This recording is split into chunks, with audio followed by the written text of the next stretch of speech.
Sanvi runs some tests on her blood sample and finds a foreign protein similar to the one in Cal's blood.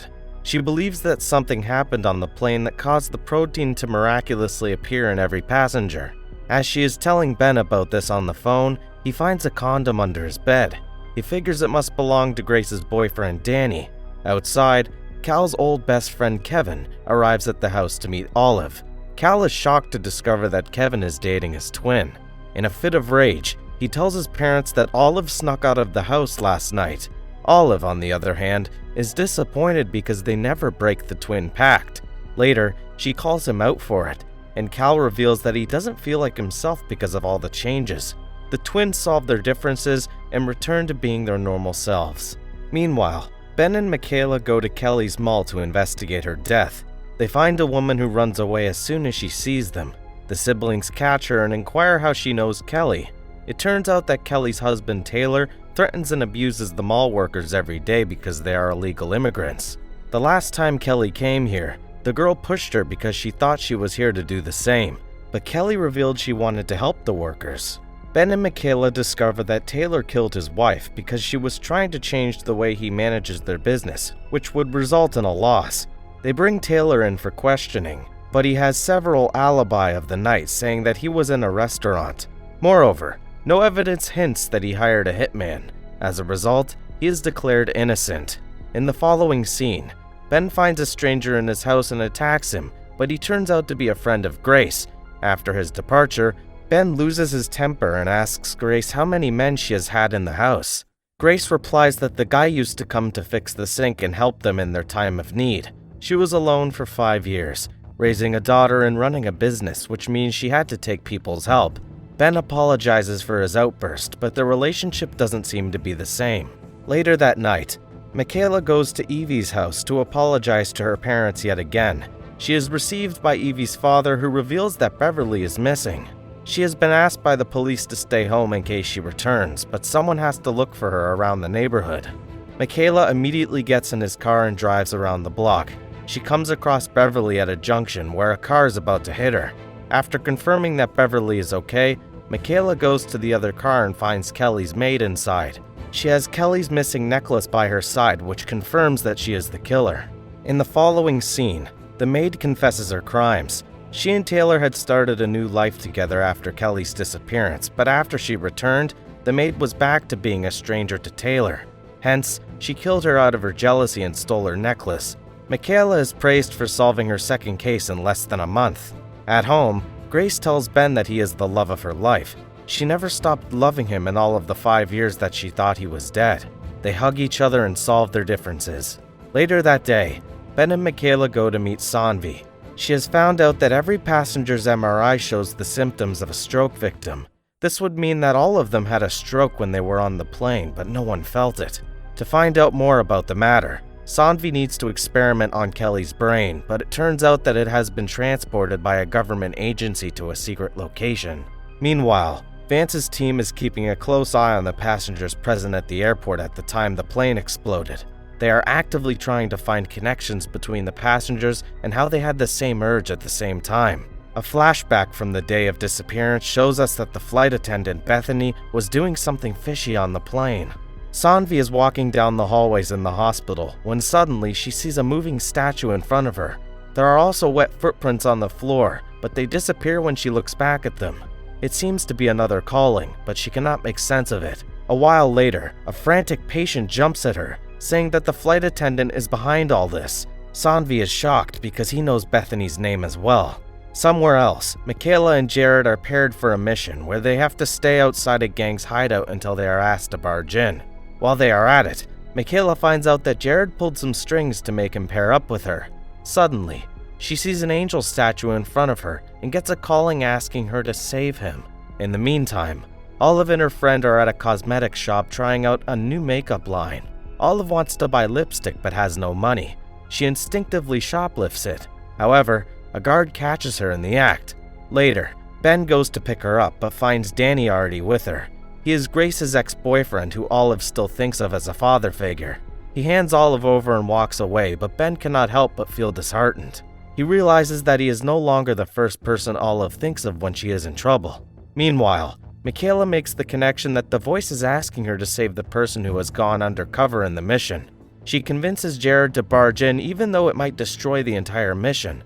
To their misfortune, the calling is wrong and the mission is botched. Jared is blamed for the mishap because he is the one who made the call. Olive feels awful for what she did, but she didn't want her father to know she is a screw-up. Ben makes her understand that he loves her as much as he loved her 5 years ago, no matter how much she has changed. Then, we see Sanvi go to the air hostess's place and tell her about the mentally ill patient who knows her. Bethany finally reveals that the man's name is Thomas. He is a gay man who was about to be killed by his family in Jamaica. Hence, Bethany helped him by getting him on the plane. When they landed, he was supposed to get out of the cargo hatch and meet his boyfriend in the city. However, because of everything that happened, he was left alone in an unknown city. Someone turned him into the police and he ended up in the hospital. Sanvi and Bethany go to the hospital to free him, but they find out he has already escaped. He doesn't know anyone in the city, which means they have no way to find him before the police do. They meet Michaela outside the hospital and run away because Vance is also in the building looking for them. He has found out that Thomas was in the cargo hold of Flight 828 because of his fingerprints. Bethany is told about the wet footprints and the angel statue that Sanvi and Michaela have been seeing. She realizes that the calling is pointing towards the Bethesda fountain that has an angel statue standing on top, with their feet inside water. When they reach the place, Thomas is sitting by the fountain. It is finally proven that the callings were asking Michaela to help Thomas. They bring the poor guy to Kelly's boiler room, which has been closed for years. He has to stay there for a few days before they decide what to do next.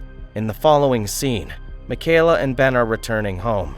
Ben thinks they should start avoiding the callings because it is putting their lives in danger. He's afraid that eventually, his family will be harmed because of this. Then, we are shown a flashback from 5 years ago. Grace and the family are on their flight back to New York. Olive insists that they stay at the airport until Flight 828 arrives, but since that will take a few more hours, they return home. They are soon informed that the flight has disappeared mid-air with no evidence of a crash. Jared, Lourdes, Grace, and the family are worried about the three on the plane, unaware of what is about to happen next. A few months later, Grace is shut down from the world and fallen into a spiral of depression. Olive has to eat whatever is in the house and take care of her mother at the same time. When Grace realizes she is hurting her daughter, she goes to support groups and therapy. This is where she meets Danny, who makes her laugh for the first time after the incident. Lourdes and Jared are also mourning together. This makes them bond and understand each other like no one else. 2 years after the incident, Jared is promoted and they go to a bar to celebrate. One thing leads to another and they end up kissing. Back in the present, Ben refuses to help Thomas for the safety of his family. However, a voice in his head is repeatedly telling him that it's all connected. He and Cal go out for a guys' day together to get their mind off things. After having fun at the carnival, they decide to take the subway back home. Suddenly, Cal runs away, driven by a calling.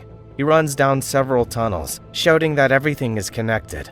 Ben is shocked to realize that his son is also experiencing the abnormal phenomenon.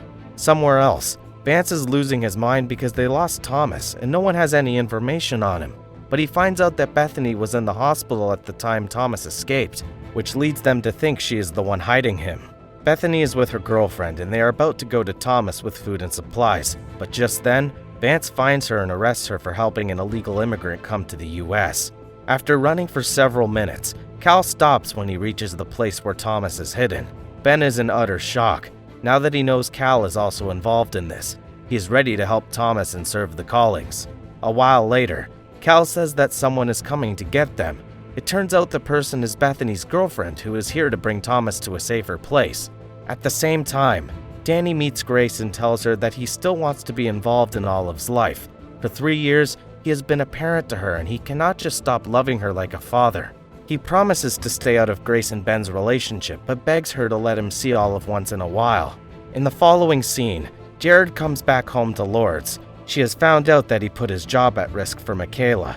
She knows how much he loves his job and this would mean he is ready to sacrifice it for the sake of his ex-fiancée. The two are facing relationship troubles because of Michaela's return. Jared tells Lourdes that he loves her, but even he isn't sure if it is true. Then, we see the day when the plane returned after 5 years. Danny found out and didn't argue before seeing himself out of the house. Similarly, Jared and Lourdes were at a loss for words and didn't know what they should do. In the present, Ben is doing his best to make connections between the callings and their purpose in life. He tells Michaela that he is doing it all for Cal, to make sure the callings won't hurt him. Subscribe for more videos like this, turn on the notification, and leave a like to help the channel out. Thanks for watching.